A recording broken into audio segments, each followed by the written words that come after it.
Good evening, Black America, and welcome to the BCC Black CENTCOM Black Central Command. I'm your war general, Queen Mott Girl with that Mott Girl. We've got an important dissertation today. This is an emergency broadcast. We will not be in the studios Friday, as we have some business ventures to go on. Now today, we have an important dissertation to get into. Black America. I almost feel like this will be the last time we address ADOS, but as black people, as black Americans, we are under constant attack. And the truth is, the greater threat comes from within. The truth is, the handicap we as a people have experienced globally and domestically comes from within. And the truth is, the chains on our minds comes from within, or should I say, are placed on the mind internally. And I could go on, but we have a lot to get into. Today is different. The balance has returned. The healing has occurred. So I will do a shout out of the chat room before we continue, if anyone's there.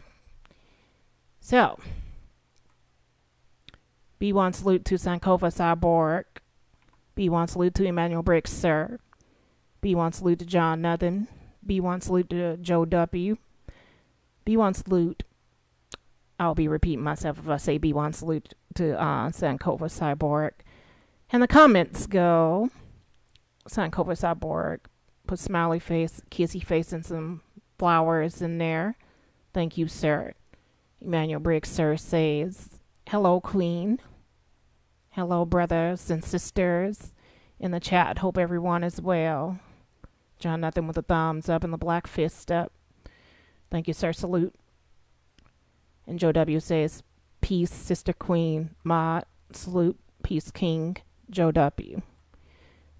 Sakova Samborg smiles and puts up the strong arm.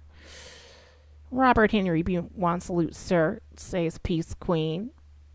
And so now, not to prolong any further. Oh boy, we got a good one today. There's been a lot of misconceptions and a lot of talk. And you know, black people, if anything we can get right, if anything we can do consistently is talk. Don't want to sound like an asshole up here. Don't want to seem like I'm disparaging. But we must be honest. And that's my job. Can you dig it? Today's dissertation is elaborately called ADOS, the Defo and the Details. The Murder of Botham John. Before we continue, we're going to break down what that means, in case you don't know.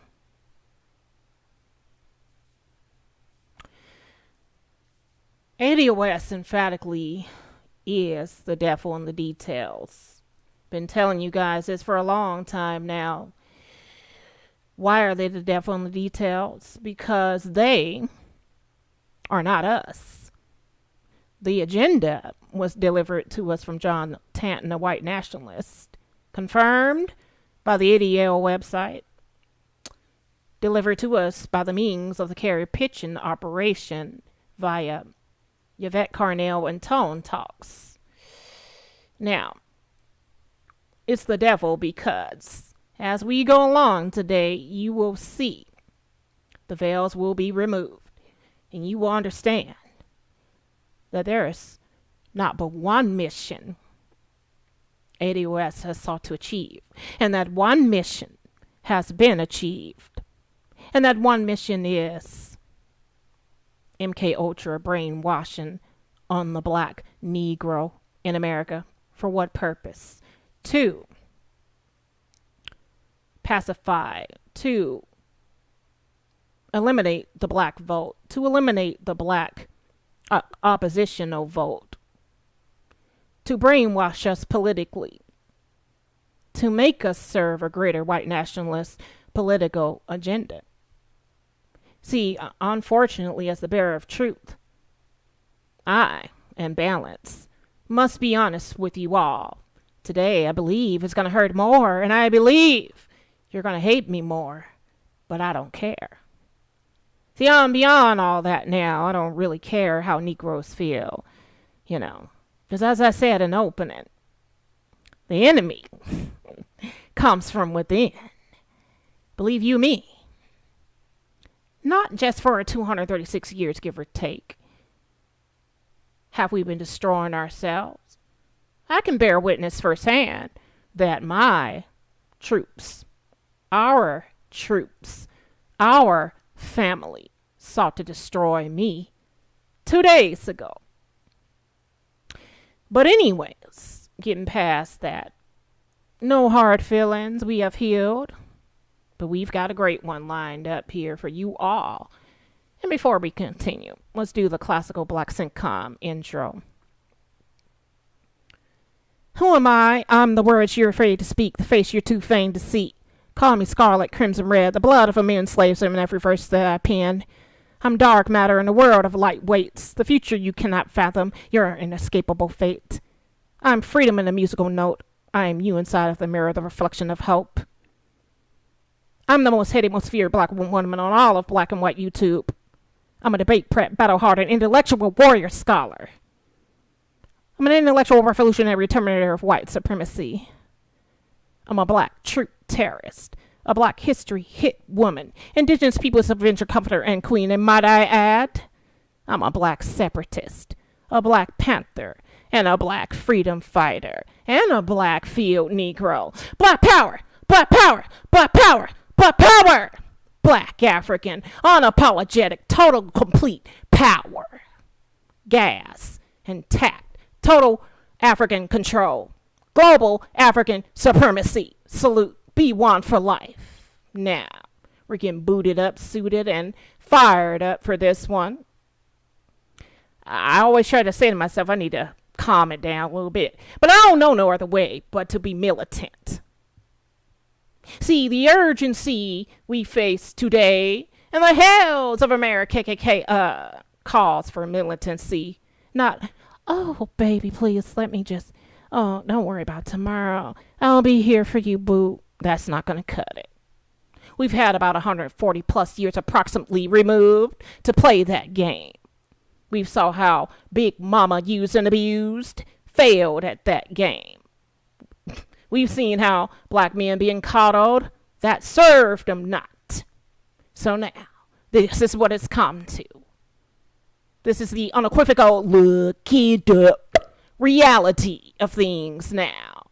And if you don't like it, you can get the hell out. Now, with that being said, it's time for us to get started. But first,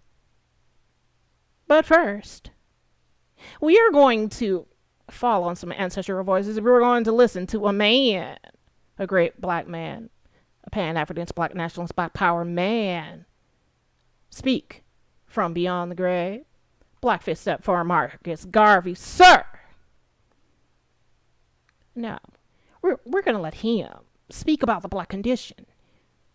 We're going to let him certify how he pioneered the RBG movement. Many of you doubt it, but I'm here to remind you with the voice of the Honorable Marcus Mosiah Garvey.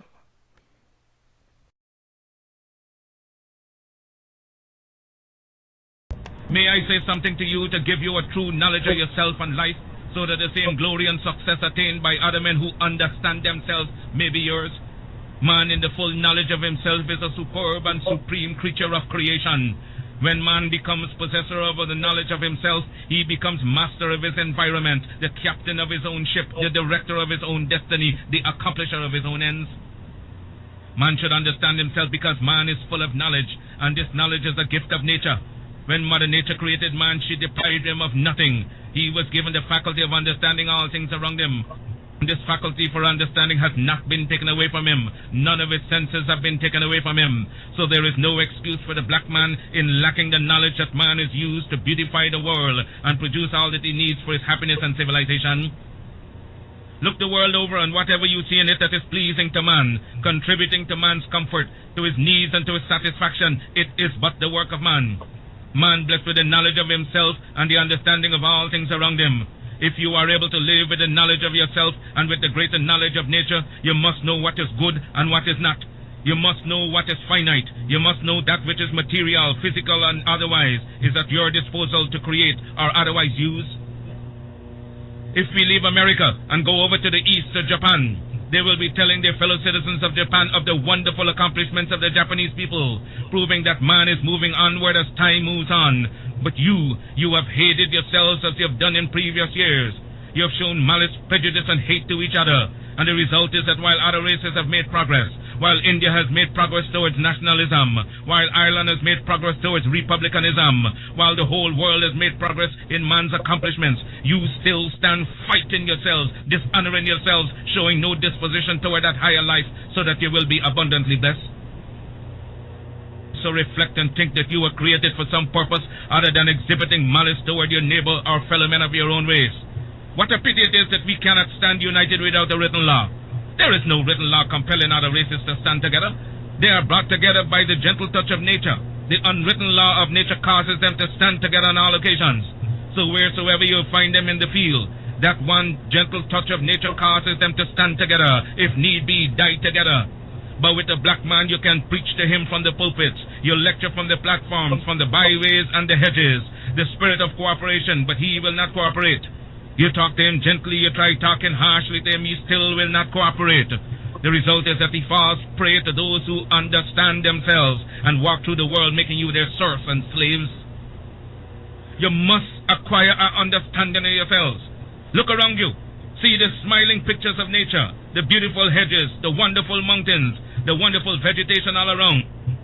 But because of your disposition to each other, you live in suffering, in want, in penury, and in debt. You lack the gentle touch of nature, love for each other. You hate yourselves. Black men, what is wrong with you? Why have you no affection for yourselves? Could I hope to see you living among yourselves as the people I've spoken of? Living in charity, love, and in sympathy with each other? It can be done. I wonder if you will adapt that course.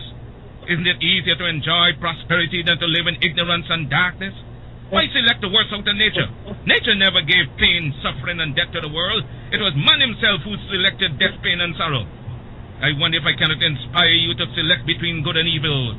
Let me impress upon you once again that whatsoever your hardships may be, whatsoever your difficulties in life, they are your own selection. And so if you encourage them, if you husband them and take them to your bosom, they will abide with you. Nature will not take them away from you as Mother Nature did not give them to you. She is not responsible for your sorrows.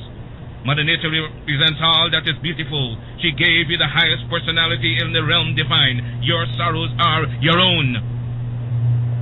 If you want joy, if you want sunshine, it is before you abundantly in nature. I made a selection of sunshine, the beautiful sunshine. I made a selection to laugh with the moon, to laugh with the stars, and sing with the birds of the forest and of the wilderness, to join in the rhythmic music of the winds that sing from east to west and from north to south. Had I selected sorrow, I would have been dead a long time ago, and been without that which would send me into the presence of the divine, because I would have lived not with the knowledge that is divine. We must acquire the higher knowledge of life. Black men and black women, will you get the knowledge that the white man has that causes him to be leaders and masters in the world? They are not gods with a peculiar source for understanding the world around them. They have only given expression to the knowledge of their humanity and been able to use and conquer all to their satisfaction and glory. And that is why they are always greater than you in every community that you find them. Isn't it strange that wheresoever the white man is found, he takes precedence over you? Why is that so? Answer that for yourselves, black men and black women. Wheresoever you come in contact with the white man, you always have to go down in defeat before him. Whether it be in England, in France, or in America, you always have to go down to the white man, and yet he has 2 eyes, 2 feet, 2 hands, same passions, same senses and feelings as you have. Your feet are not put on opposite sides, nor your hands turned around the other way. But it's because you fail to use your will, your knowledge, and your mental faculties to the point where you will enjoy life around you. I'm only here and not in the gutters and in the pond of despair because I use my intelligence. And I swear that no man alive shall ever use his intelligence in understanding the works of nature more than I. I shall rise as high as he ascends. I shall meet him on the same platform of mental equality and fight him till thy kingdom come, because nature created us equal. I want you to make up your mind as I've made up my mind years ago. Make up your mind that you will rise to the knowledge of your soul. Because of your ignorance, you cannot understand and decide between good and evil. You don't know whether you're doing right or wrong. With a greater knowledge of life, you're able to appreciate all things around you. I'm able to gather you here because I understand you. Understand your neighbor, your wife, your children, and you will be able to live in harmony with each other and get the best out of life.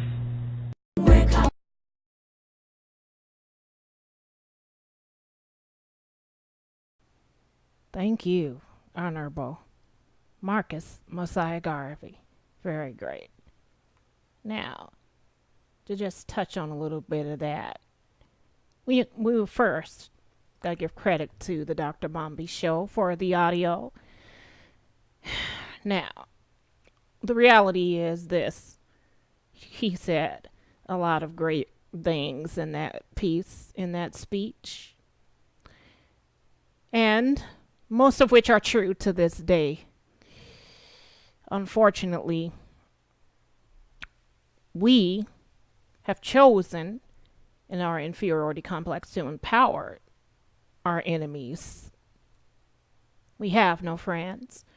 But for all these enemies we've chosen in the dominant society to bow our heads to them, to be docile slaves. Now, let's get on topic, because the reality is we're going to venture into this. The murder of Botham Jean, because when I caught word this was in trial, it was trending yet again from a year ago. I knew right away I had to look into some things. I was inspired to look into some things. And the thing struck me the most was the ancestor said, look into where Botham Jean's from. That name doesn't sound American. It doesn't sound like he's from America. Look into that. Sure enough, when I researched our dear brother's name, he is from St. Lucia, an island in the Caribbean. But as you recall, a year ago, when this story first broke, a lot of the so-called alleged mythological foundation of Black Americans were in support of him. I pointed this out before, how when Hurricane Katrina went down, how when there was a hurricane somewhere else foreign went down in Haiti, Tariq threw on the cape, supported them, said he felt like an honorary Haitian. All Black YouTubers in the 1 percentile with the most views supported our brothers and sisters, the Black planet, continentally, internationally, and domestically.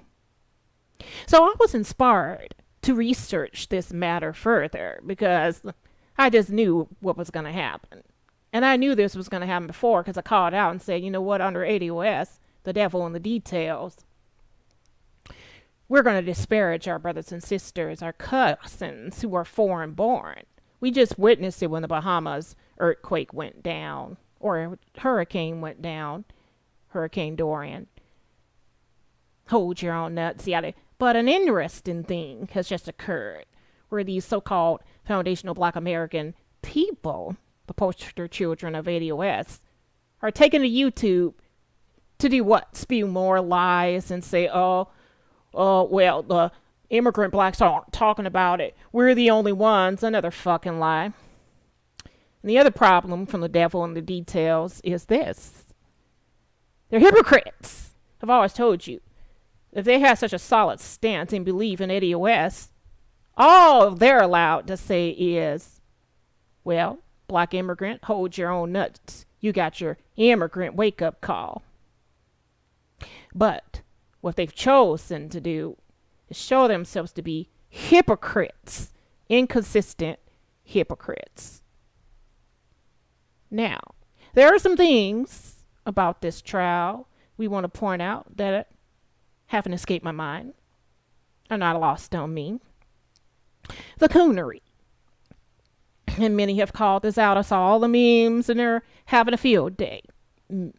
Rubbing it in the black woman's face again. I just knew they were going to make a connection. The white or the black woman, the boule black woman and the Auntie Mama and ooh, the conspiracy. Oh, black man, run and hide. Well, let's get into some of that first before we really jump into the meat and potatoes here. It's not lost on me. This female cop, black woman cop, was seen combing the hair of the convicted murderer, Amber Geiger. Not lost on me at all. When I saw it go down, I was like, oh, this is unbelievable. This is repugnant. Look it up. This is disgusting. This is a sign of the white flag of surrender. This is inferiority complex on display. Yeah, I saw it. I knew it. But more than that. Yeah, we got to talk about the judge. Not lost on me now. I believe her name is Tammy Kemp. See, my first impression was she was kind of bulldaggerish. My other impression was maybe she's married to a white man. All of these things. My other impression was that it isn't lost on me that she was sitting up there showing too much emotion when the convicted murderer, Amber Geiger, was crying. I already knew we were in trouble. Like the Honorable Professor Black Truth said, yeah, she will probably try to find a way to let her off. Yeah, not lost on me. The castle doctrine was admitted, suggested, not lost on me. But it is even not lost on me how she cried when Amber Geiger was sentenced to 10 years. Dig it. Can you dig it? More than that, let's talk about, I guess this is Botham Jean's or Botham John's brother hugging the convicted murderer, Amber Geiger. Now, I'm bringing this up because I have seen and saw how there is a collective, always a collective push from black men to try to only see the wrongs black women do in these contexts. Totally excuse the bad buckery and that fuckery. Nobody really talked about him hugging her. Nobody really talked about why our dear brother Botham Jean or Botham John was clicking up with white folks in the universities and getting too close to white women. They never talk about that. It's like, oh, that's cool. He's winning in life. Yes, get it done, brother. Make that come up. Get that back. But when it's a black woman, it's like, oh, we don't see what the men are doing, which is the bigger problem, because they're the builders, leaders, and providers. We only want to home in on the black woman. I'm so sick of it. However, let me tell you what I'm going to do that most didn't do. Let me tell you the mistakes I'm not going to make like a cookie cutter puppet. See, the reality is this. We do strategical, surgical, tactical stuff in the BCC Black CENTCOM Black Central Command. We are going to tell you why you're seeing such a coonish buffoonery showdown with this trial, where most have failed to point this out. Well, let's get right into that first. And give me 1 minute to cross-reference some stuff here. First, I want to mention this. Muhammad Noor was sentenced to 12 and a half years in prison, while a white woman can cry her way through court, have her hair blonde on purpose to play the role of the silly bimbo who didn't know any better. Play the role of the dainty, weak damsel in distress from King Kong. And overall, play off her white privilege. She can get away with serving less time in prison. She was sentenced to 10 years, which is nothing. Do your first 5, do your second 5, get out. Yeah, you're a felon for life, so what? You're a white woman with privilege. However, we crunched the data on Muhammad Noor, a black police officer who shot and killed a black woman. No, I'm sorry, a white woman, fearing for his life. He got 12 and a half years. Listen, they were trying to give him the max they could. They really wanted life in prison. They really wanted 30 years or more. The max, 12 and a half. What about 10 and a half? Why just 10? So what we're seeing here, definitely not lost on me how the dominant society has been double talking.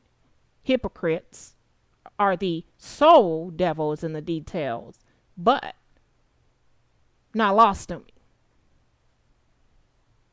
Clearly, the black man, Muhammad Noor, also a police officer, was given more time. 12 and a half years, and Amber Geiger gets only 10 years. Justice in the hells of America, is not colorblind. It sees black. The criminal justice system is criminal and always serves a miscarriage of justice against black America, where most white murderous race soldiers are let off without a guilty verdict, while as every black man or woman, despite being in fear of our lives, or, as in most cases, the record has shown, we did nothing wrong, will be tried and convicted or murdered in the hells of America,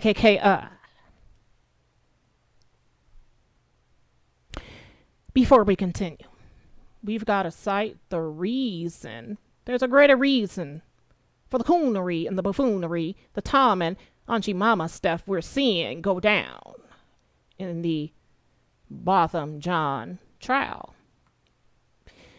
I'm going to show you what it is. Enter Christianity. Why is this important? Because we in the BCC Black CENTCOM Black Central Command don't go off mere rhetoric and speculation. We crunch the data. We purge every solitary small minutia to the macrocosm of a microcosm. Check it, look it up, dig it. We understand. This went down in Dallas, Texas. Well, there are states which could be called and are called, and I quote, Bible Belt states. Now, Tennessee is one of them. Alabama, Georgia, South Georgia, Texas, Mississippi. Wait a minute. Texas? Yeah, that's what I said. Mississippi, Kentucky, Louisiana, North Carolina, Florida, Oklahoma, Arkansas, West Virginia, Missouri, and Utah. And you can look it up. So the point is this. When you're in a Bible state or a Bible belt, and the culture has been richly enshrined in white Jesus, you know, I got to say this. I got to be clear. See, Christianity is what justified slavery. Christianity has been what they used to destroy and close all the Kemetic temples. Christianity has been what they used to teach you to read in a prepared for slaves Bible. Slaves, obey your master. In fewer chapters. There's 1,100 some chapters in the original King Queer James version of the Bible. They prepared for you 230 or 250, approximately, give or take, verses. All verses stewed in passive aggressiveness, docility, meekness, and how to be better submissive slaves to your master.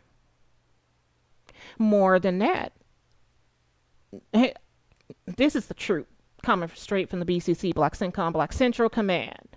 Dylan Roof shot up a black church, What did the people do? They forgave him. I believe efforts have been made by the dominant society to try to get away with this massacre, this genocide globally of black people. They went from their best option was the police would start mowing down black folks. They used the white male cop when he was exposed and rendered useless. They went to the white woman, the original essential weapon against black men. Going all the way back to Emmett Till.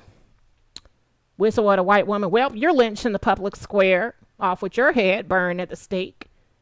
You're executed executioner style. See, I don't understand how it's always the black woman's fault, but clearly the white woman is a weapon against you. Just because she breeds, she has been and is emphatically a weapon against you, all the way down from her demented satanic brain to her vagina. We'll just say that for the lack of better words, which you bucks can't seem to stay out of. When you mate with her, you're breeding yourself out. When you whistle at her, you get lynched. Death is the equation there for you, but you believe the black woman is bad for you. I don't even get it, because the results are in. The facts are in. And not even the Amber Geiger trial can be enough for you to say we're done. We're washing our hands of the white one. The way you were done when allegedly, mythologically, the government and black women colluded to put you out the household. Never mind, the white woman has been used internationally, globally, as a weapon against you. You're flocking to her in the millions. However, let's continue what we're trying to say about this Christianity, because the reality is, who do you see at this table at the quote-unquote Last Supper? Europeans.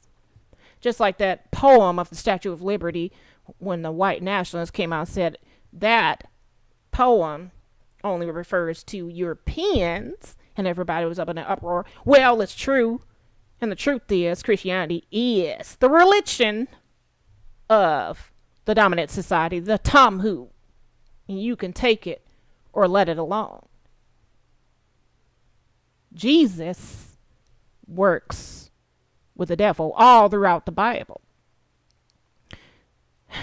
There are some scriptures I want to read some scriptures for you, but we don't seem to have them on our, let me see. Okay, give us 1 minute here. We're going to look up some stuff. There was something I had. Oh, actually, never mind. We have it right here. Never mind. There is a quote in the Bible where Jesus said this in Luke 19, verse 27. But as for those enemies of mine who did not want me to reign over them, bring them here and slaughter them before me. So God, Jesus, whoever it was, said, bring my enemies to me and slaughter them before me. So now we have to wonder, who is this hitman he's talking to? We know and can concur that God created good and evil. Created all things is what's that word? Omnipresent, all of this. Now, so he likely is calling on the devil to bring his enemies before him and slaughter him. And there are other passages, but we're strapped for time. Now, the other thing about it is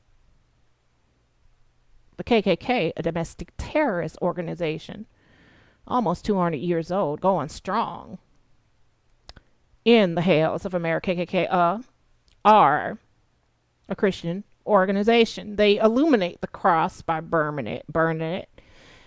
Because what we're really trying to say is Christianity is our religion, has been the essential source of power for the white world, has been the justification for our conquest, has been the justification for our doctrine of discovery, has been our greatest asset, our greatest weapon. We celebrate the cross. We illuminate the cross.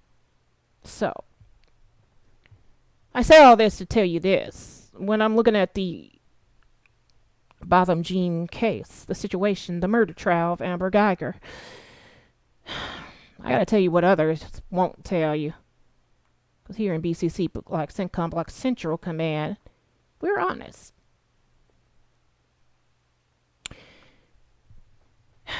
The forgiving state of his family clearly is what?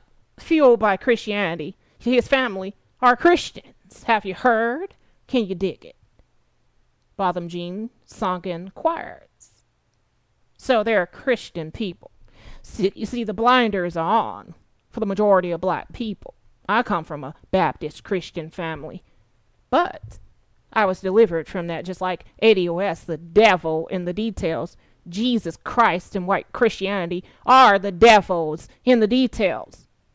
You have replaced the Savior, who was a man in the image of Jesus, the white man, with monetary Jesus. Let me tell you what.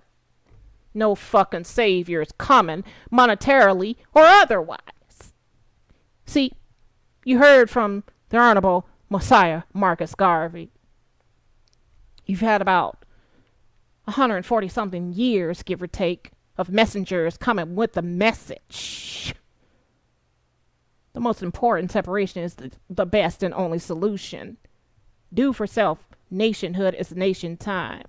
However, what do we as a people choose to do? We choose to ignore the message. We choose to slander, sabotage, and assassinate our own leaders. So it boils down to this. The family is the closest thing to ourselves. And if we're talking about saviors, if the family can't save you, you can't save your damn self. Why? Because your mind is shackled by Christianity, and now your mind is shackled by the anti-racist, MK Ultra mindful sleeper cell, splinter cell, fracture-cidal brainwashing of ADOS. And now we're about to really dive into it. But let me just, my leg, get busy. But it's not lost on me, and I want to do this first before we continue. I'm not one of these fake-ass people who sit up here and be like, oh, F him because his family was Christian and F them pointing the finger. No. I mean, really, since I've been doing these dissertations, since I've been studied for the last 5 years or so, have learned a great mighty things, a great few things, a great many things. I have been inspired to continue on a pursuit, on a path of maturity. I'm reminded by my name, Queen, my aunt girl, integrity, honor, reciprocity, justice, all of this, to continue to mature. So what I'm not going to do is really blame the victim or victim shame. See, the reality is if you got a rape victim and you turn around and call her a whore, throw her in a trash bin, likened to a prostitute or a whore, you're essentially undermining the victim of a microcosm. They don't understand the spell they're under.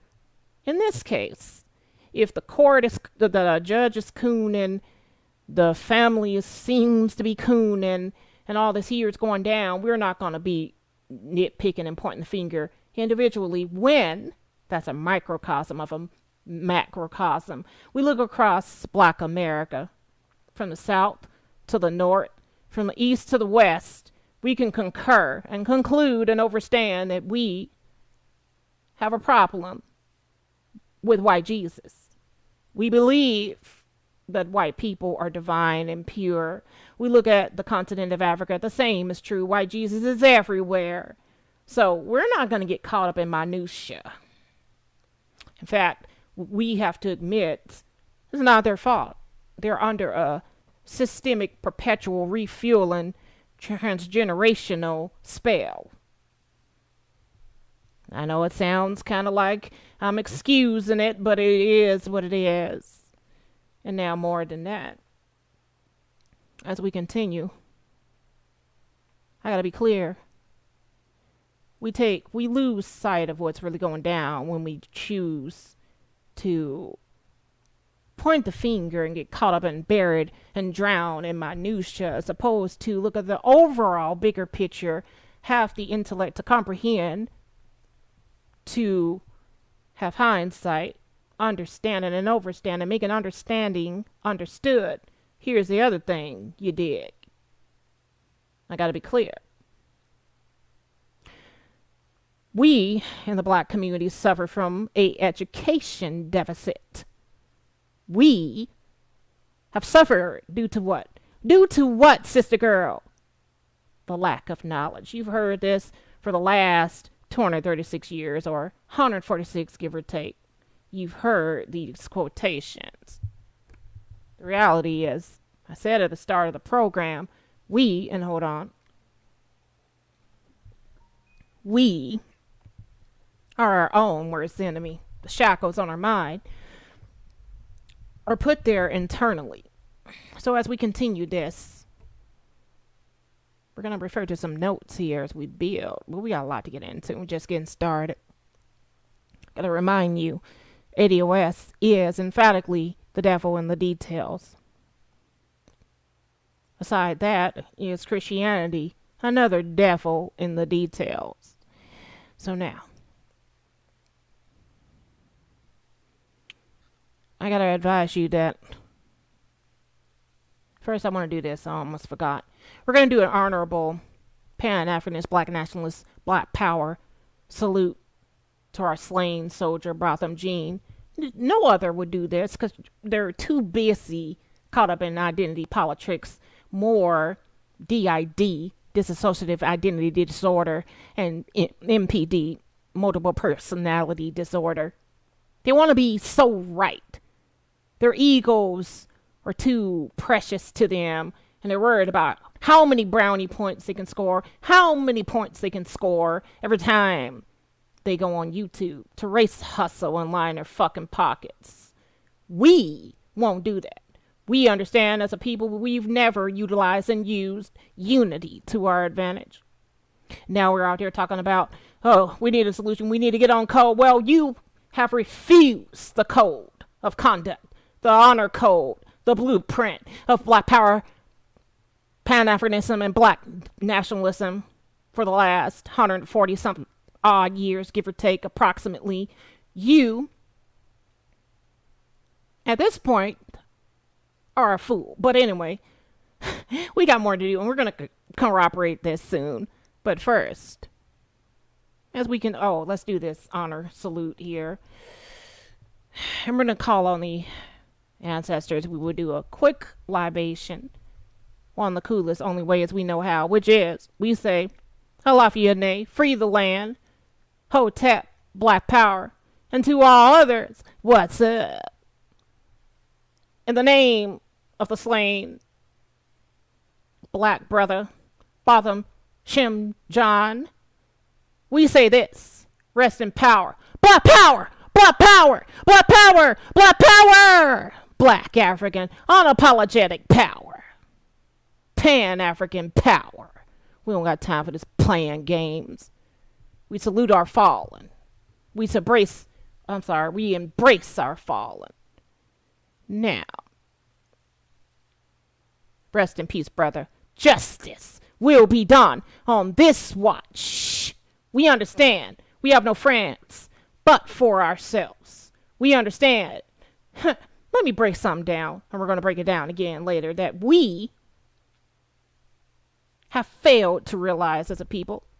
No savior is coming. We have failed to realize the economy we seek, the tangibles we seek, the cohesion we seek, and the culture we seek has to be created internally. No one will create culture for you. No one will create an economy for you. No one will create tangibles or an agenda for you. all people in the hells of America, KKK, have presided over, have fueled, and built their own economies. At the moment you give up, lose sight of that mission, forget that you have to continuously ignite that flame to make that mission visible, feasible, and relevant. It's the moment you lose your culture, you lose your economy, you have no economy and no agenda. To be honest, we see how black folks in the hells of America, KKK, the United Snakes of America, hand off like candy to a baby our culture to the vultures from the outside, ethnicities to appropriate it. But all the while we sit up here and talk about we want to be recognized, we want to be acknowledged, we are ADOS, we are foundational black Americans, we want to be heard, but you are not acting in reality like a real foundational black American, have not done so since Black Wall Street. So anyway, the reality is you suffer from an education deficit. You suffer from a lack of knowledge. And no matter how you polish a turd is a turd. A spade must be called a spade. And you, ADOS buffoons, have been exposed. Now, getting away from that, we are going to... I'm trying, boy, because this is so much stuff in here we gotta keep up with. We don't want to lose track. So give me 1 second here. Anyway, oh my God, wait a minute. Do we even have? Oh yeah, we got that stuff. Or do we? Give me 1 second. We're just trying to. Oh no. Oh yeah, we got it. So anyways, we're gonna leave up this picture as we discuss this.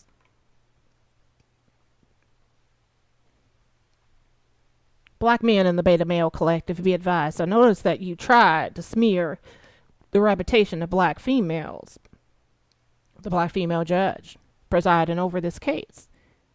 You even seen good out how a black female officer was seen combing Amber Geiger's hair. But what you have not, nor will you do, is mention the mistake Botham Jean made in getting in a relationship with a white woman, or getting too close to her, and several white people, and the double standards of the beta males collectively. This must stop. You self-hating Negro bucks should be more concerned with how the dominant societal woman is a weapon against you. You should be more afraid, concerned, and bothered by the cohabitation, look it up, the collaboration, look it up, and the marriages to white women. You pursue it every single solitary day.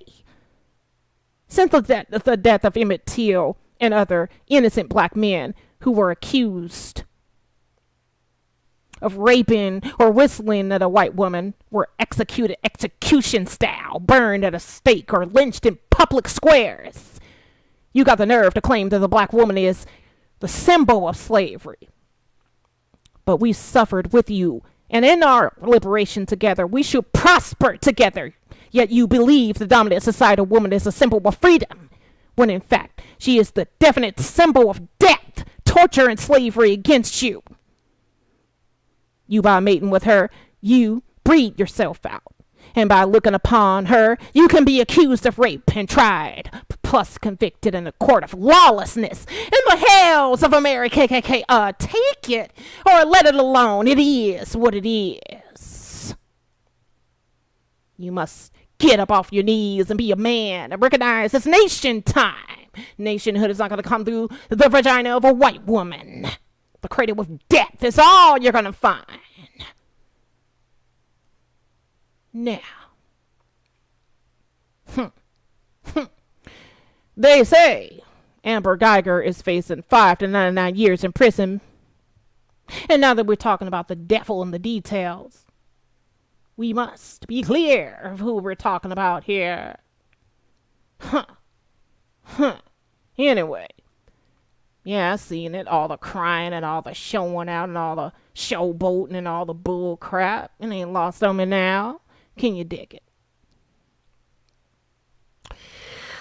They say Amber Geiger is facing 5 to 99 years in prison, but it is very likely she will only do 5.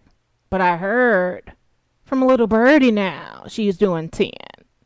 Now, 10 measly years for murdering a black man, Botham John, in his own home. And it's not lost on me that the judge did, however, submit the Castle Doctrine into the court for the jury to consider. I did find the judge to be a bull-dackerish, I repeat, problematic Auntie Mama. However, I'm aware of the greater macrocosm Christianity in the Bible Belt states, which causes this. Causes a black judge to sympathize with the dominant society. It seems every single solitary time we turn around as a black American, we are betrayed and let down by Benedict Arnold, Uncle Tom, Auntie Mama, sellout Negroes. Whoever price can be bought and paid for. Botham Jean's family was most likely and mostly let down. And it's almost as if they were not even a forethought in the matter. Because the judge, Mrs. Kemp, was more concerned about how many times Amber Geiger shivered, quivered, and cried on the stand. Ain't lost on me. I know. This brings me to the topic of the dissertation. ADOS, the devil in the details, the murder of Botham Jean. A year ago today, back in 2018, when our brother Botham Jean, or Botham John, was senselessly slain by Amber Geiger. All black people on YouTube and what is called Intelligent Black Society and abroad were Pan-Africanists at the time and did not discriminate against a foreign-born black and themselves or themselves. We all embraced our fallen soldiers. We all called out the dominant society for the murder. However, now there is a certain emergency or urgency from the fake, desperate ADOS camp to not sit on their hands and start to make YouTube videos to claim to support Botham John, which is a fake phrase at best. A lazy platform whorish attempt to keep their numbers up while they race hustle. You heard me. A lazy whorish platform whorish attempt to keep their numbers up while they race hustle. ADOS, keep your bigoted anti-black immigrant hands off of Botham Jean. Black power. He's our soldier. He stands on the side of Pan-Africanism, black nationalism, and black power. Keep your filthy fucking lying hands off our brother. Botham Jean, Botham John, was born in St. Lucia. He was a businessman who studied accounting. He came from a Christian background. He had a big, loving heart. He had a passion for singing and volunteering. His nationality is what? Is what, sister girl? St. Lucian. But you were taken to YouTube saying, the foreigners aren't talking about, we are the only ones. Oh, we're better. See, this is why ADOS is so much better. You the devil in the goddamn details. That's what you are. You liars and fakes and frauds. All you should have said was, well, foreign-born black, hold your own nuts. You got your immigrant wake-up call. Yeah, that's right. St. Lucia is an island in eastern Caribbean. Many called our dear brother Bo. And I need context at the moment, please. Thank you. However, continuing this fiery dissertation, and we are not done yet. Let us just get on point. Let's re-up on point. Like most foreign black immigrants, he was self-assured and ready to dedicate himself to success. When they come to America, it's important to point out the gripe of the black so-called mythological foundational black American who prescribe to the white nationalist front movement, ADOS, which has brainwashed them. They argue that black immigrants seek to come here only to take from them. And they argue that black immigrants seek to disrupt black American progress. The black American progress of blacks born here. Well, the life of BOTHAM John, to be clear, like most immigrant blacks, disproves the fucking myth. It proves the black immigrant population historically and to present day has represented the brightest, ambitious, proud, and brave against, well, let me just put it this way. They represent the brightest, ambitious, proud, and brave amongst black society. ADOS, do you want to know what your real problem is? Your real problem since the plantation has been the coercive culture you come from. The coercive culture you come from. It ultimately stems down to your DID, dissociative identity disorder, and MPD, multiple personality disorder, and your lack of ambition, courage, pride, and lack of accomplishments collectively. In 2019 is the direct result of your stubbornness, your self-hate, and overall your laziness. You are a group of people who are careless and reckless people. You have been given multiple messages of empowerment, marching orders, dietary instruction, and have been advised that separation is the best solution and that it is nation time. But you, and you alone, choose to ignore the messages and discredit them. You have chosen to pick up the drugs that are planted in your community and to use them. You have chosen in your self-hate to pick up the abandoned guns that the dominant society has placed in your community and to use them on yourselves. You have yourselves, black Americans, to blame more than any immigrant or foreign black born group common to America to better themselves. Botham Jean's mother made it plain and clear that in St. Lucia they could not have afforded the opportunities that we can in America. ADOS, are you so vain, so evil, and so corrupted by the oppressor that you would deny them this? ADOS, are you so vain and so evil and so corrupted by the oppressor to deny them this? That's the question. Think about it as we move on, because we're not done yet. We're just getting hot in here.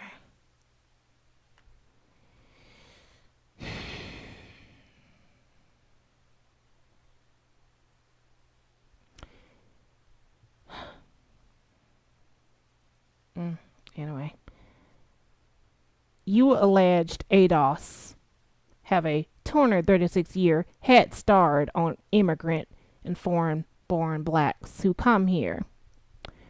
And all of your playing the victim, and all of your blame game and finger pointing, my question for you is this: why the hell haven't you as a group taken advantage of your time here in America? What's so different about you and all other people? But in this context, the foreign-born cousins of yours, that you can't apply yourselves and win at the game of life just as they have. This is the point at which I'm aware you will answer and say racism, white supremacy has systematically held you back. I'm aware of that. This is the moment you will cower and mention all the police shootings. Well, Your father and I want you to know. Guess what?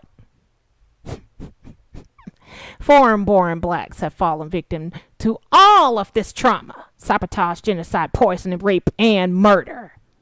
Is Botham Shem John not proof enough for you? Your ADOS scheme is falling apart and is not an excuse or a good justifying case for reparations. Welcome back to reality and the real world. All this effort you have made to get excited about ADOS and to continue to contribute to it has left you stuck in the mud. Wake up and come back home to Pan-Africanism, Black nationalism, and Black power. You're perfect. You're an exceptional people. Perfect your Black empowerment game, as all of your great elder leaders and teachers have instructed you to do so. The thing is, you really don't got an issue of white supremacy that is holding you back. If you don't choose to bow down to it, you come from greatness. What you got is an issue of stubbornness, laziness, inability to listen and follow orders. You in Black America suffer due to a lack of knowledge and are experiencing, emphatically, an educational deficit. I must repeat, an education deficit. And you are cowards, sellouts, white acceptance seekers. You're cowards, sellouts, and white acceptance seekers who would kill, cheat, and steal from your own, while you sell your souls to your enemy in divestment.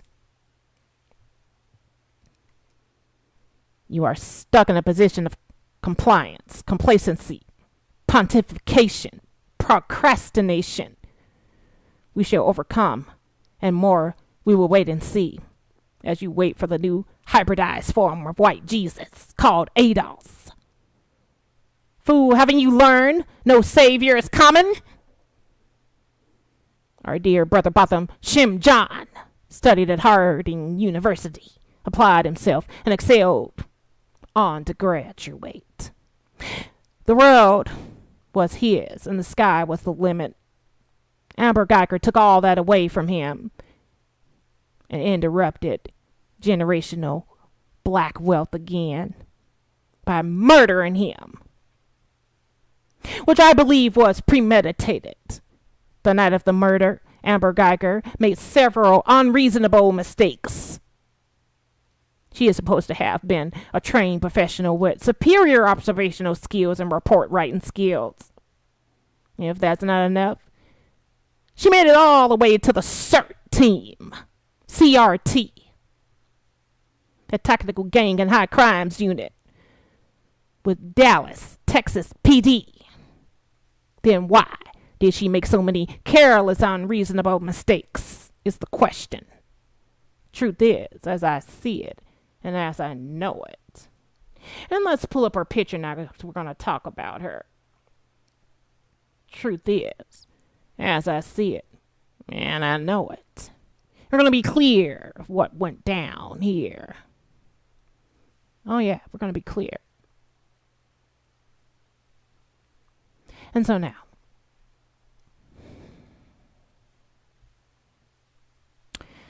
truth is, as I see it, and as I know it, she was a whore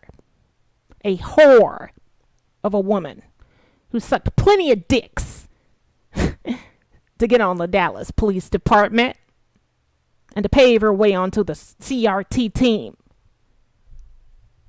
A white nationalist thirst for blood was reinforced inside her based on the company she kept. She stood for nothing and had no moral values, as the evidence will reflect, and how she sent nude photos to a married man and contributed to lewd sexual conversations. The night of Botham Shem John's murder, let's be clear, She was on a thrill-seeking mission. A thrill-seeking mission. As most racist whites have done so for time and millennium in the hells of America. They picked a Negro to lynch. Stood around for photo ops.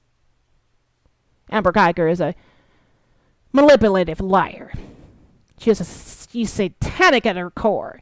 She is demonic. She has no soul or morality about her. All the crying and the white splaining we saw and botched apology were merely her trying to get away with murder. The night of the murder, her hair was black or brunette and very short. It's funny that during the murder trial, she is a full-blown dirty blonde. She was playing her part and the role of the innocent single white female. Oh, yeah. She even took it all the way to borderline childish, murmuring on the stand. And all the semantics. Not lost on me now. Not lost on me at all. She sat up there and went through the routine, I tell you. She's like, I'm just so sorry. I didn't mean to kill him. I'm so scared. Bullshit. I call bullshit. She's up there mumbling with an inside voice, knowing when she murdered this man and shot him in the heart, she was using an outside voice, being very clear. You didn't get onto the police academy mumbling, and you know this. So the reality is, she is full of shit. She's a manipulator. She's playing her part, playing her role. Can you dig it? Very fucking sickening. She is the devil in the details. ADOS, you are the devil in the fucking details.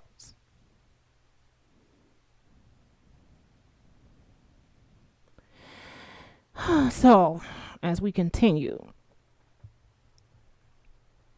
I gotta stretch myself. Ugh.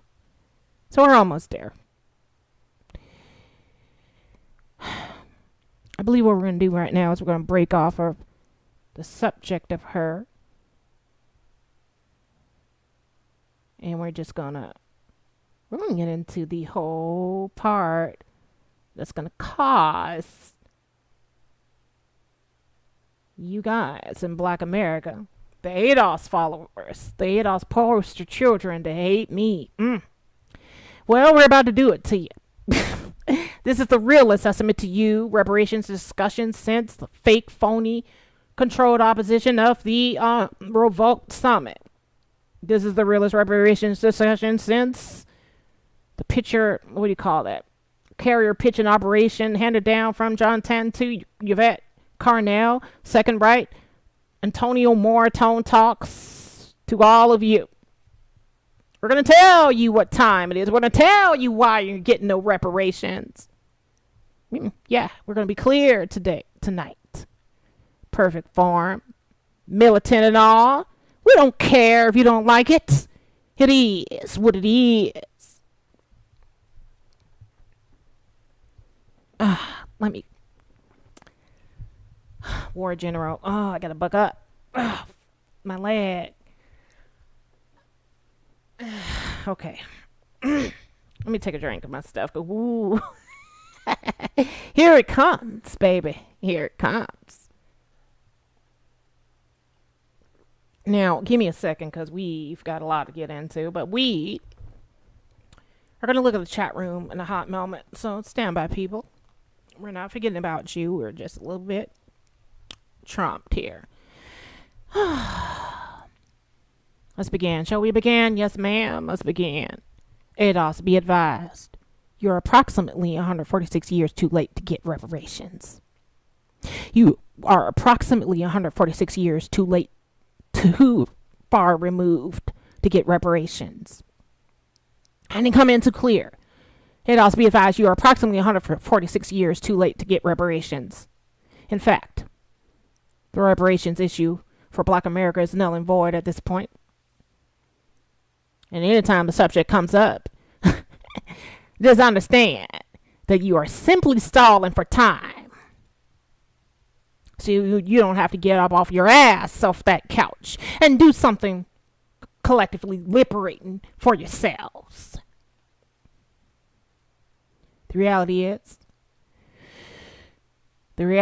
this. When 40 acres and a mule was... Pause. Hold up. First of all, let's explain what you're looking at on your screen. For some context and some educational backstory, I must tell you this. This is a depiction of the antebellum South. The antebellum South. See, under the ADOS guidelines and the ADOS prerequisites, look it up, and the ADOS understanding, they almost frame it like slavery was a thing in the North. Slavery was a thing in the South. Well, before we continue, let's do some backstory on this history. Slavery itself was never widespread in the North, though many of the region's businessmen grew rich on the slave trade and investments in southern plantations between 1774 and 1804. All of the northern states abolished slavery, but the so-called peculiar institution of slavery remained absolutely vital to the South. So, what they're telling you is, as early as 1774, early as 1774, the North was abolishing slavery. Keep in mind, America and the Revolutionary War, the founding date of independence was 1776. Can you dig it? So if the North was already in talks of truce with the abolitionists to abolish slavery as early as 1774, we might as well conclude slavery, the little bit of slavery that happened in the North that was eventually abolished, was not strong enough to power the economy the way the Southern antebellum South powered the economy, the U.S. economy. That's the culprit. That's the issue we and you under ADOS are crying about. So, to be clear, racism, slavery, not racism, but slavery was not an institutional powerhouse in the North. It was an institutional powerhouse in the South, the antebellum South. Now, what is the antebellum South? The antebellum South is the pre-Civil War era. Look it up. For those of you who may not know. Because people like Yvette Carnell and Tone Talks the Second Right would never tell you these things. We suffer from lack of knowledge. We suffer from an education deficit. And some of us know this shit, but won't pass it down. Because it doesn't fit into our little narrow warp tunnel vision. It doesn't fit into our little scarred, scorned egos. Doesn't play out well for us in the end. Can you dig it? However, that's my job as a war general in the hells of America, presiding over Black America in the Revolutionary War. That's my job, to be honest with you. Anyway, so you're looking at a depiction of the antebellum South. And now we continue where we left off. Can you dig it? I believe I can dig it. So now, too charged up, my brain is running from me. Okay. So where was I? Okay, where was I? Okay. The reality is this. When 40 acres and a mule was stolen back from Black Americans, the promise was broken. I get that part. The government, after the Civil War, had a massive confiscation of private property, some 400,000 acres formerly owned by Confederate landowners, and its methodico. I don't know what it is. Methodico something. Res- Redistribution to former black slaves. What most of us haven't heard is that the idea really was generally formed or formulated by black leaders themselves. This idea of getting 40 acres and a mule. After all, one of the principal promises of America was the possibility of average people being able to own land, and all that such ownership entailed. As we know all too well, this promise was not to be realized for the overwhelming majority of the nation's former slaves, who numbered about 3.9 billion. Hold on, we're getting there. We ain't got there yet. Who came up with the idea? Who came up with the idea for reparations, 40 acres and a mule? Here's how this radical proposal, which must have completely blown the minds of the rebel Confederates, actually came about. The abolitionists Charles Sumner and Thaddeus Stevens and other radical Republicans had been actively advocating land redistribution to the to break the back of Southern slaveholders.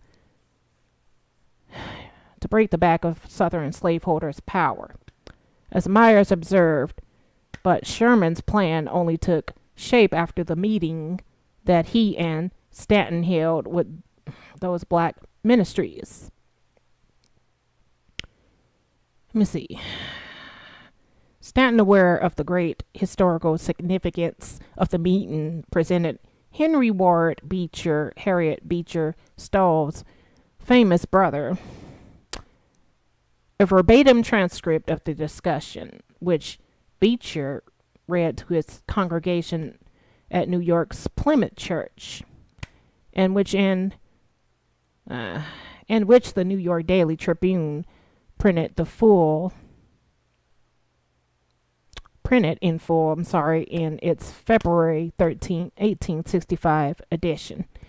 Stanton told Beecher that for the first time in the history of the nation, the representatives of the government had gone to these poor, debased people to ask them what they wanted for themselves. Stanton had suggested to Sherman that they gather the leaders of the local Negro community and ask them something no one else had apparently thought to ask. What do you want for your own people following the war? And what they wanted astonishes us even to today. Who were these 20 thoughtful leaders who exhibited such foresight? They were all ministers, mostly Baptists and Methodists. Most curious of all to me is that 11 of the 20 had been born free in slave states, of which 10 had lived as free men in the Confederacy during the course of the Civil War. The other one, a man named James Lynch, was born free in Maryland, a slave state, and had only moved to the South 2 years before. The other 9 ministers had been slaves in the South who became contraband, and hence free only because of the Emancipation Proclamation, when Union forces liberated them.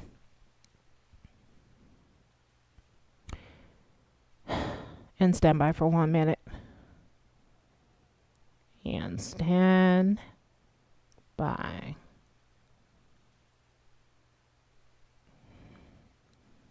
All right. Their chosen leader and spokesman was a Baptist minister named Garrison Frazier, age 67, who had been born in Greenville, North Carolina, and was a slave until 1857, when he purchased freedom for himself and wife for $1,000 in gold and silver. As the New York Daily Tribune reported, Reverend Frazier had been in the ministry for 35 years, and it was he who bore the responsibility of answering the 12 questions that Sherman and Stanton put to the group. The stakes for the future of the Negro people were high, and Frazier and his brothers did not disappoint. What did they tell Sherman and Stanton that the Negro most wanted? Land. The way we can best take care of ourselves, Rev. Frazier began his answer to the crucial third question, is to have land, and to turn it and till it by our own labor. And we can soon maintain ourselves and have something to spare. We want to be placed on land until we are able to buy it and make it our own. And when asked next where the freed slaves would rather live, whether scattered among the whites or in colonies by themselves, without missing a beat, Brother Frazier, as the transcript calls him, replied that we would prefer to live by ourselves, for there is a prejudice against us in the South that will take years to get over. When polled individually around the table, all but one, James Lynch, 26, the man who had moved south from Baltimore, said that they agreed with Frazier. 4 days later, Sherman issued Special Field Order Number 15 after President Lincoln approved it. What became of the land that was promised? The response to the order was immediate.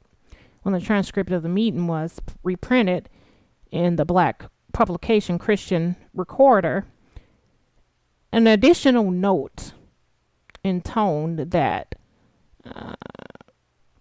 from this it will be seen that the colored people down south are not so dumb as many suppose them to be, reflecting north-south slave-free black class tensions that continued well into the modern civil rights movement. The effect throughout the South was electric. As Eric Foner explains, the freedmen hastened to take advantage of the order. Baptist minister Ulysses L. Houston, one of the group that had met Sherman, led 1,000 blacks to Skidway Island, Georgia, where they established a self-governing community with Houston as the black governor. And by June, 40,000 freedmen had been settled on 40,000 acres of Sherman land. By the way, Sherman later ordered that the army could lend the new settlers mules, hence the phrase 40 acres and a mule. And what happened to his astonishingly visionary program? Or what happened to this astonishingly visionary program, which would have fundamentally altered the course of American race relations? Andrew Johnson, Lincoln's successor and a sympathizer with the South, overturned the order in the fall of 1865. Or as Barton Myers sadly concludes, returned the land along the South Carolina, Georgia, and Florida coast to the planters who had originally owned it, to the very people who had declared war on the United States of America, or America. Now, here's something we're going to point out here real quick about this here thing. ADOS makes it appear like all black people born in America since emancipation should get reparations, when the truth is, the original proposal was for blacks in the South. Because remember, there was no slavery institution really in the North. That's where all the free peoples went. The territories, if ADOS were successful, if any reparations were common, by the original promise and creed, would reward blacks living amongst these geographical locations: South Carolina, Georgia, and Florida coast.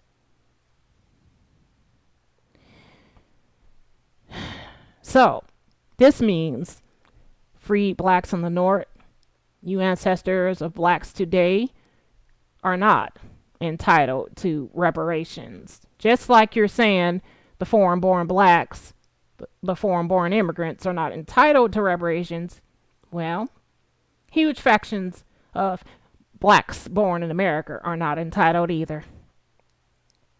If you were not living in the South by blood and lineage connected to people who lived along the South Carolina, Georgia, and Florida coast on the plantations, you get no reparations. So, the reason I feel Yvette Cornell doesn't make this clear, or Tone Talks, is because the overall mission of ADOS has never been to be so organized, so articulable, look it up, so accurate as to secure reparations. That has not been their goal. Their only goal, under supervision and direction of John Tanton, an admitted, confirmed white nationalist, is to brainwash us, to pacify us, to eliminate the black oppositional vote. That's it. You've been played. But anyway,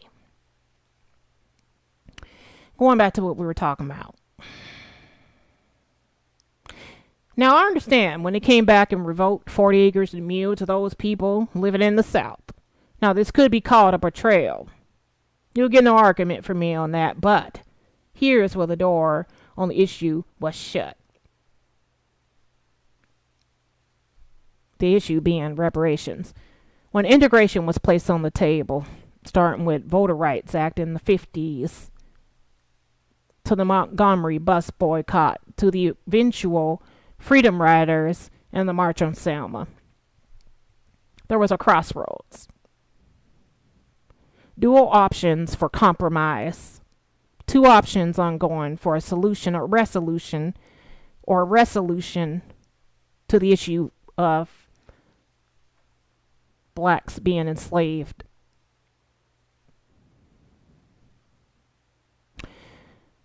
A resolution to not only the race relations in America, but to how to bring repair and reparations for the crimes against black people, the former slaves. Well, because black people could not share their slave mind, they sought integration over separation and a continued demand for reparations. A continued demand and pressure on the American KKK and government to disseminate, distribute, and pay reparations. They took integration instead. Well, here's the deal. Here's the fucking deal. Black men sought to have the freedom to marry white women over nationhood and reparations for black America, and vice versa. Truth is, black people are no longer in chains. Black people have tore down the equality barrier. Black people in America, the former slaves, could now, after the Civil Rights Bill was passed, integrate into white schools, drink from white drinking fountains, eat in white cafes, procreate and mate with white people, and live door to door on the same plot of land as did whites in America. Folks, the reality is this. What's theirs now is ours. We can work alongside whites on the job. We can drive around town in BMWs, Jaguars, Cadillacs, Mercedes-Benz, and Hummers. And yes, we have black billionaires now. Who in their right mind will entertain the stalemate, the null and void reparations fantasy this day and age? We are emphatically around that curve, and we are approximately 146 years too late. That chapter in American history is closed. Integration was the form of reparation we chose. Integration was the form of reparation we chose. And thanks to integration, we as a race in America are not plagued by the same disparities as newly freed blacks were fresh off the emancipation, segregation has for the most part been eliminated, and a broad host of other issues eliminated by the integration, solution, and form of reparations. We must assess from a standpoint of reality. The reality is that today in the present, the collective of Black Americans don't give a damn about their race, the African race. Black Americans are too in love with the open enemy, are too concerned with white passing and white acceptance, and have made self-hate a mandatory order of business.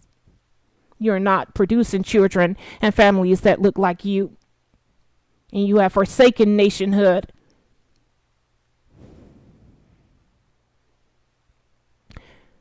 Let me inform you. Let me submit to you. America does not belong to white people. America does not belong to Asian people. America does not belong to Hispanic people, nor Arabs.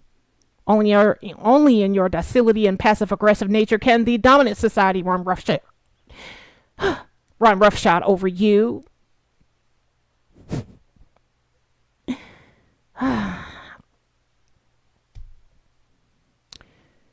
I have to repeat that because I stumbled on that. I don't want to do that. Your docility and passive-aggressive nature is the only reason the dominant society can run roughshod over us in the American experience. We must establish our own culture, economy, and an agenda. This is how all other races of people have done it and continue to do it. Economies, cultures, and agendas require fuel to keep them burning.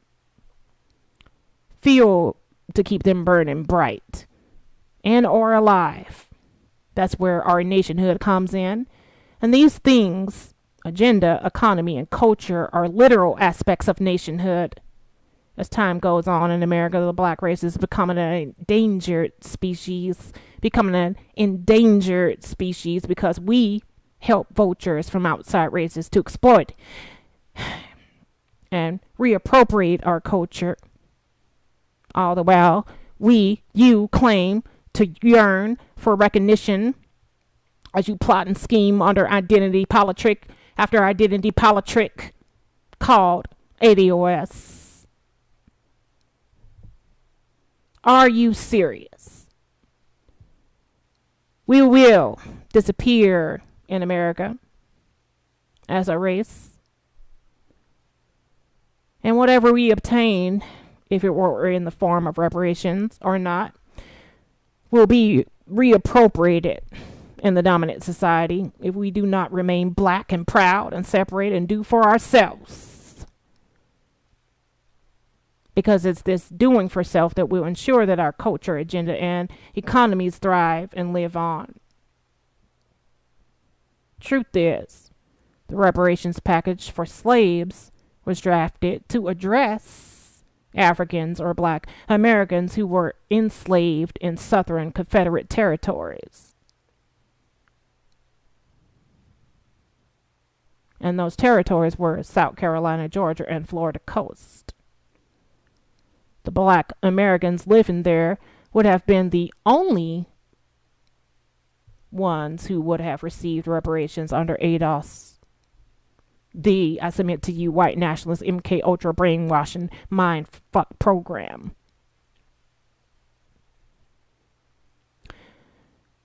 They have illegitimately broadened the scope under ADOS to include any black person born in the hills of America, when in reality, blacks were only enslaved in the South. ADOS will never get any national traction because it was never meant to serve any purpose. The only purpose it was meant to serve was that of mind control the Black American population for political purposes. They want to mind control the black population for political purposes.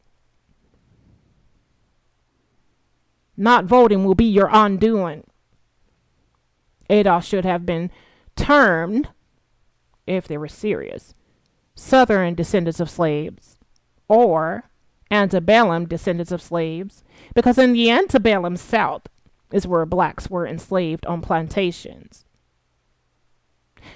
The antebellum period marks the I repeat, Civil War era in America. An even better name for ADOS would have been descendants of antebellum slave plantations, DOASSP. The reason John Tanton and the white nationalists didn't label the movement accordingly, or possibly, or should I say, they didn't label it accordingly, yet they labeled it poorly, is because they never sought for this to serve any purpose but that of brainwashing black people politically to eliminate opposition from the black vote. The reality is, even if ADOS were to go on to achieve getting reparations for black people, no black people in the free North, neither by blood, neither by lineage, or whatever hocus pocus you want to concoct, will be eligible for reparations. If slavery is the guideline we are going by, unfortunately, you cannot get it for random blacks being murdered by race soldiers, because each of these cases were handled on an individual basis and were already compensated. And overall, this is why America has a system and law and checks and balances. Also keep in mind that the South is the direct link to most of the white nationalist systemic racist shit black people have experienced in America. Which is why, lo and behold, the civil rights movement went down in the South. Alabama, Mississippi, Georgia, and Montgomery are a few of the states. Overall, the segregated South and all the lynchings have been atoned for via integration and the passage of the Civil Rights Bill, including the 13th, 14th, and 15th Amendments. ADOS. I'm sorry to be the bearer of bad news, but the case is rested and closed. Now, the thing is, let us now look at another thing in closing. We see a black slave, which ADOS will argue is a foundational black American, being whipped by what? By what, sister girl? A black slave overseer. See, I wonder why ADOS never talks about the black plantation owners, the black plantation mistresses, the black plantation overseers. Because again, their job has never been to be honest and open with you.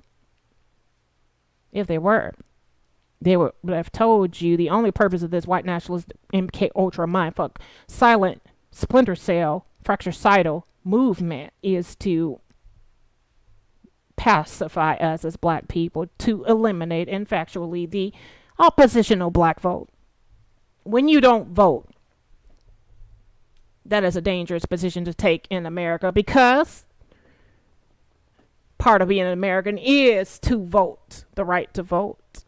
And if we relinquish that power back to the open enemy, who I've always said it many times, who's going to be there to say no when stop and frisk comes to your town? Who's going to be there to say no when sundown towns return? Who's going to be there to say no when the black codes return? These are the things we in intelligent black society want to know. These are the things we demand to know in Pan-Africanist, black nationalist, black power society. These are the things they'll never talk about. They only tell you how poor you are, baby. How unfortunate we are. Let's fearmonger some more tone talks. Let's tell them that lynching caused the disparity gap. Let's tell them, let's reinforce in their minds that they're slaves, descendants of slaves. Let's tell them they come from slave plantations, not greatness. So their job is not to be honest with you. That's my job. And any poster child of ADOS knows it. They're not here to be honest with you. It is not lost on me and all of us in closing that we have witnessed the racist evolution scale. The 3/5 human, I get it. They always drew the diagrams and show the black or Negroid people compared to apes, skulls, and monkeys. I get it all, baby. I get it. Well, the reason this could hurt you, now they say this. Let me just say this. They say sticks and stones may break my bones, but names will never hurt me. So, baby doll, can you dig it? When you know who you are, when you know where you came from, this means nothing. Only those who have had their minds shackled with lies will walk around with an inferiority complex, submitting to this. Not I. Not Pan-Africanist, Black nationalist, Black power individuals, but you, who want to remain on the white man's titty, will fall subordinate to this. And you can take it or let it alone. It is what it is. God damn it. Yes, God damn it. That's what I said. Now, again, the antebellum South is where we saw all these black slaves powering the institution of slavery through the tobacco plantations, the cotton plantations, the peppermint plantations, and the spice trade. All of it. All of them. God damn it. So don't come in here with your bullshit. Walking around, contributing to and listening to Yvette Carnell and the Second Right Tone Talks Antonio Moore. While they mislead you. Living in the North, thinking a check is coming. Listen, baby. Jesus ain't coming on the chariot far. Jesus is not coming in the hybridized, bastardized form of cash. No savior is coming if your family can't save you at all. God damn it. We've listened to men and women like the Honorable Messiah, Marcus Garvey, and others for the last 246 years, rounding it off to about approximately 146 years, give or take. And you have remained ignorant. You have shut out the truth. You have been hypocrites. You have chosen self-hate. You have shut your ears, closed your eyes, and your ears have chosen to remain deaf, dumb, and blind in the hells of America. I'm just trying to tell you, baby doll. The only person that can save you is yourself. See, in Pan-African and Black nationalist, Black power society, the intelligent, quote-unquote, alleged Black society, we are not on a savior's mission. We are building with like minds. I must submit to you that what's going to go down is, as time goes on, when I'm shown to be the pioneer who spoke against this ADOS fraud, I'm going to go down in time as a fucking leader, a real leader. And I'm going to show, the record will show that I show what real power is, how power works. Power opposes. Power cuts steel, brick, concrete. And I don't go with the popular crowd. I cannot be bought or sold. I stand in the fucking truth. Got a problem with it too bad. Now, we are going to check the chat room. We have concluded this dissertation, and this dissertation was called ADOS, the Devil in the Details. The Murder of Botham John. Salute, brother. Pan-African, Black national, Black power. Now, let's see what's going down in this chat room, baby doll. It's been a long, stressful fucking day for me, man. Can you dig it? I'm telling you. I got so much to do this week. Starting with tomorrow. So anyway, we got Sankofa Cyborg smiling. We've got the Honorable Mario Aaron Collins, B1 salute, sir. He says, if you break down the word overseer, you get officer. Yes, sir. He also says the police are basically the hired goons and mercenaries of the white supremacist elite regime. And then we have Joe W. says, yes, indeed. Yes, sir. And Karen Swanson, wow. Can you dig it? Oh, my God. Okay, now, Screen Learner, sir, B1 salute. He says the real Aaron Collins. She probably said, no, she probably had seen his car, looked up the license plate, followed him to his job, seen him in suits, and was upset that he shouldn't have anything.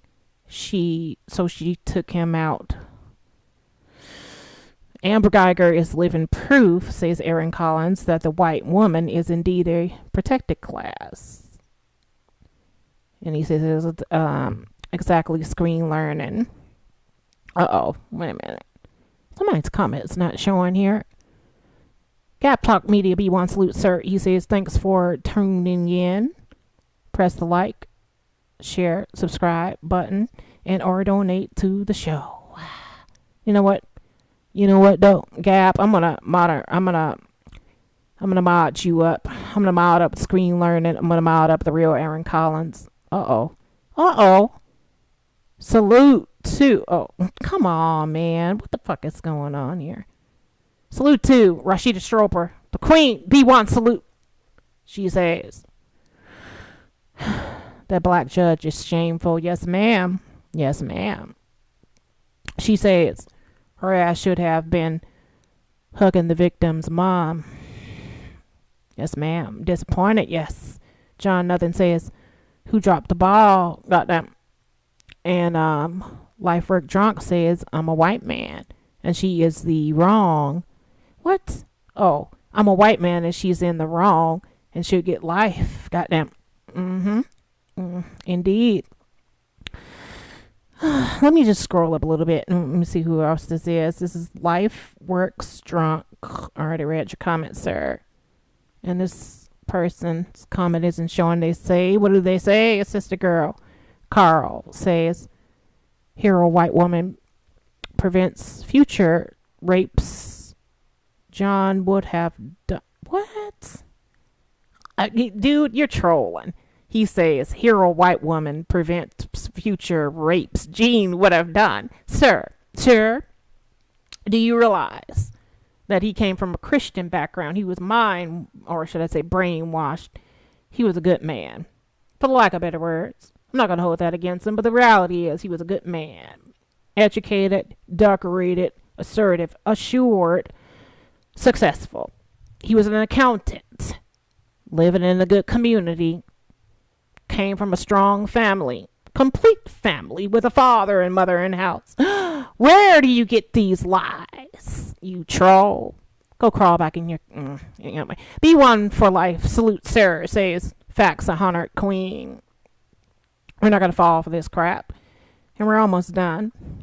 Who else is here? Talk That Sit. B1 salute. Christianity. Battle Royale. Oh, goddamn. And then we have Slim Duncan. B1 salute. Hey, gal. Pa. Queen Ma. Girl TV. I'm not sure. Anyways. We've got... Let me see. Screen learning, there is also a scripture where Jesus survived the crucifixion. New World Order, B1 salute, sir. You are making a good point about Christianity. And this... JV Minx Dessalines, B1 salute, Sister Queen. She said hit the like button. And then, Hutch. It was cheaper to pay freed blacks to work the fields than it was to take care of slaves. Well, I think, and there's a B1 salute to Top Hat presents a Neo-Nubians nuance. B1 salute. Hello, everyone. Peace, Queen Ma'at. Peace to you, too. And... those are the original comments. Okay, so we're going to go back to the end of the comments. Emmanuel Briggs, B1 salute, sir. Excellent show. Queen, you broke down some very good points. Yes, sir. So to reiterate, before we open our phones for a hot, quick minute, we're going to say this. I must say this again because the truth is, and we're going to... Don't call in yet because the phones aren't open. We're just getting the number posted. We, as a people, suffer from a lack of knowledge. We suffer from an education deficit. Most important point of contingency, because the reality is manipulators, spooks sitting by the door, agent provocateurs come in with agendas, with identity politics, and get us to fall for it because we don't know the history. We don't know. We've been down this path before. So we need to step up our educational game. We have to step up our literacy game. We have to step up our black empowerment game. Now, I want to mention that the intro song music we used tonight, the original track, we won the content claim case, and they allowed us to, hold on one sec, to use that track again. So we were never in the wrong. So we're gonna go ahead and we're gonna open our phone. Stand by.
All right.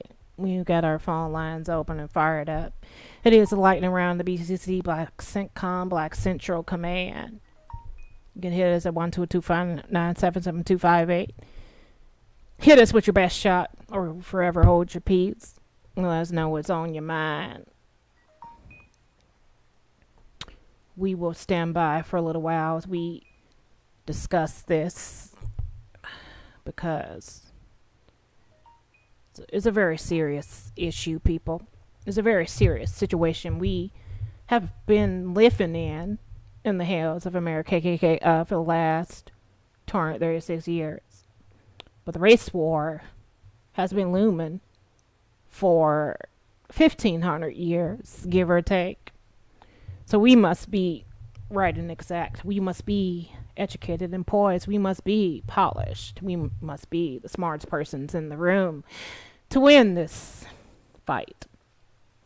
And I started out by saying we are our own worst enemy. We are the reason we suffer. And why do we suffer?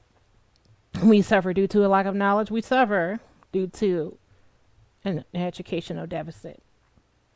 So, when we know the truth, the enemy cannot, and when we know history, the enemy is not able to fool us with these gimmicks and identity politics and other scams and shams. We know we've been there before, and we can qualify and quantify how to maneuver these scenarios by history. How did our people do it before? What was the outcome of doing A, B, C, or D? We need to get with the program. We went over how culture, economies, how agendas need to be fueled from the inside, internally, via said community, seeking the culture, the agenda, and the tangibles, and the economy. If you are derelict of your duty as a race, meaning no nationhood, a legless man or woman are doomed to fail. If you receive tangibles, reparation, or an agenda with no nation of your own, then reappropriation of said reparations will begin. I submit to you that, and I remind you, America does not belong to white people, does not belong to Asian people, doesn't belong to Hispanics, doesn't belong to the Arab. It belongs to us all. And let me tell you something about the American game. Can you dig it? It's about getting involved, rolling your sleeves up, and hustling, building, paving the way in the future for your community. Got to get in the game in America. Got to get some skin in the game. Got to put some pain in the game to play the game. America is not a place for victims. And this has been solidified through the national anthem, home of the brave, the free, and all of this here. There's no mention about victims pioneering in America. The original founders were emphatically not victims because they rose up against, I believe it was Britain. But whatever the case, what is lacking right now in our community, the black community, is courage, pride, ambition, and education. Without these things being reinforced mostly by the men, our leaders, builders, and teachers, not teachers, but leaders, builders, and providers, we are doomed to remain stagnant in a position of docility and acting as wards of the state, codependent on another's economy. And all I'm going to say in closing, forbid anti-miscegenation laws return, forbid segregation were to return. All of this racist foundational structure, we as a people would be doomed. And you know what? Truth is, we're going to be doomed because the statistics show we're 2% of the wealth gap. Not to fearmonger, just telling you how it is. We're 2% of the wealth gap. By the year 2050 or 2060, we will be emphatically replaced by the dominant society and their, what do you call it? Their benign neglect policy, where the people is classified as white come in and usurp us, gentrify us, redline us, and push us out. The other thing we must make mention of in closing, to remind you, ADOS is the devil in the details. Christianity is very toxic, very poisonous, does not belong to black people. Forget what you heard. Christianity is a European religion, and they've used it for over 1,500 years to conquer this planet. They've used it as a weapon to justify the doctrine of discovery, to justify slavery. And this is why you're being all out of shape now, seeing black people in courtrooms and black people abroad in the hills of America, forgiving white people. The essential issue has always been, and we can trace self-hate back to the power play inside of Christianity. What kind of power play? The white nationalist power play. So when they made God white, all the characters of the Bible, the Abrahamic religions white, they knew what they were doing. They were cleaning up for cognitive dissonance, atoning for all the atrocities and the blood on their hands. So when we looked up one day, we would say, how can we hate them? Because we were taught anyway, we were instructed to obey your master. So when you get a judge on a jury in a black robe, the highest authority figure in the room, can you dig it? And she forgives damn near the white murderous woman when she hugs her and she cries on the stand. Listen, I wanted to break this shit down, but let's see if we got her picture in here. Can you dig it?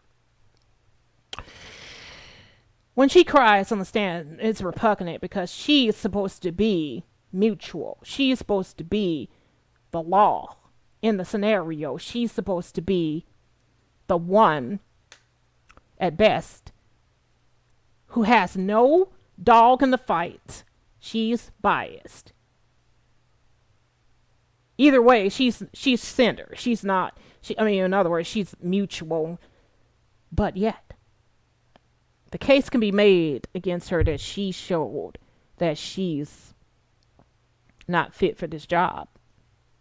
She may be biased to where she's white leaning, white centered. Now, Christianity can do that. Being married to a white man can do that. Or, I don't know. But I'm going to leave it at Christianity because the reality is the evidence shows she's not really fit for this job. She has no mental fortitude for this job. I have never in my life seen a fucking judge cry in a courtroom. I've never seen in my life a judge become teary-eyed when the accused cries on the stand. God damn, I'm pissed. Because you know what?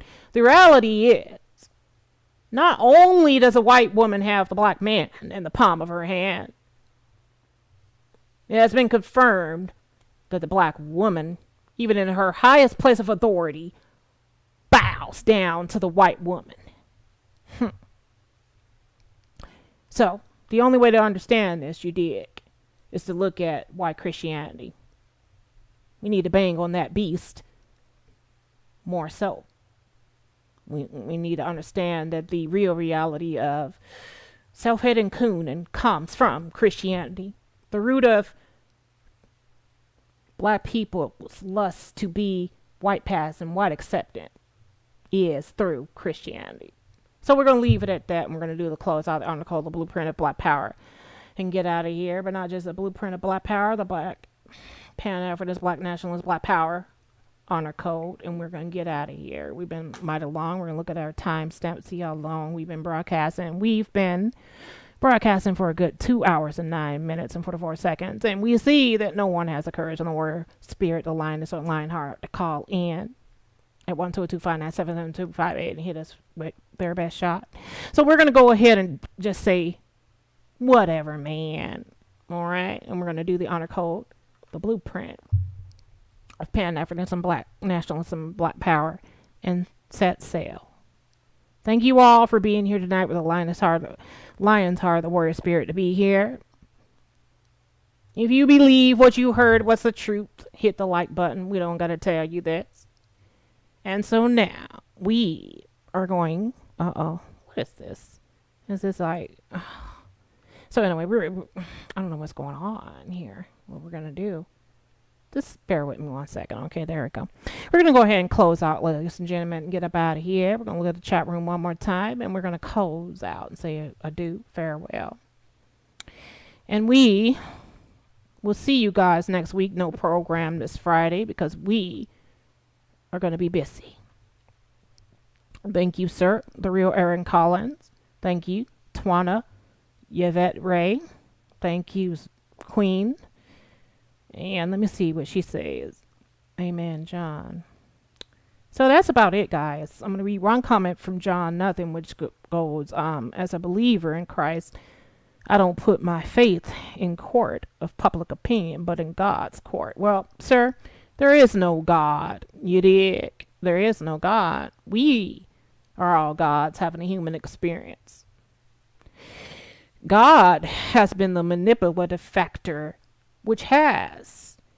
Now, I don't know what race you are. I've heard allegations that maybe you are a white man, but whatever. You still welcome to spectate and observe this. My point is,